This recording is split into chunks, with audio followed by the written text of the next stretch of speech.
श्री स्वामी समर्थ. चला पाहूया मकर संक्रांतीला काळ्या रंगाचे कपडे का परिधान करतात.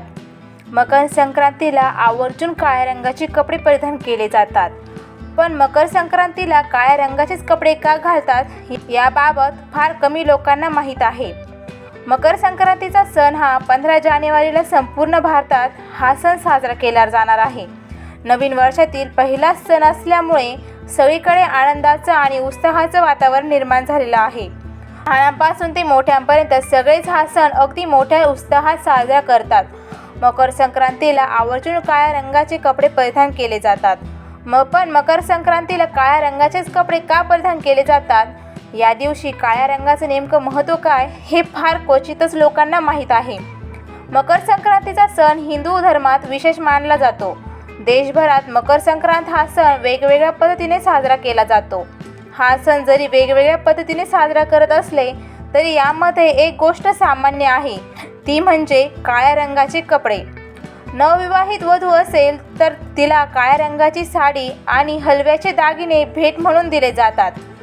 पुराणातील अशी एक कथा सांगितली जाते की सूर्य जेव्हा मकर राशीत प्रवेश करतो तेव्हा त्याची पत्नी छाया म्हणजे सावलीने काळ्या रंगाचं वस्त्र परिधान केलं होतं.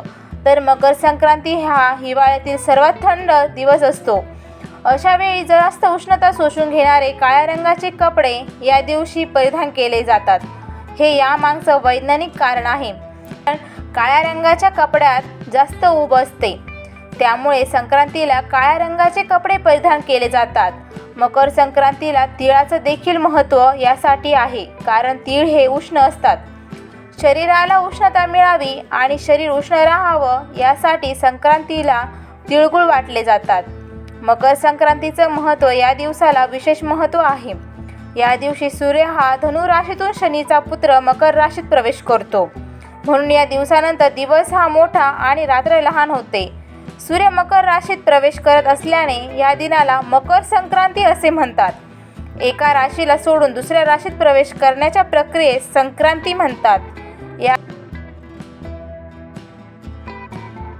यासाठी मकर संक्रांतीला काळा रंग आवर्जून परिधान केला जातो.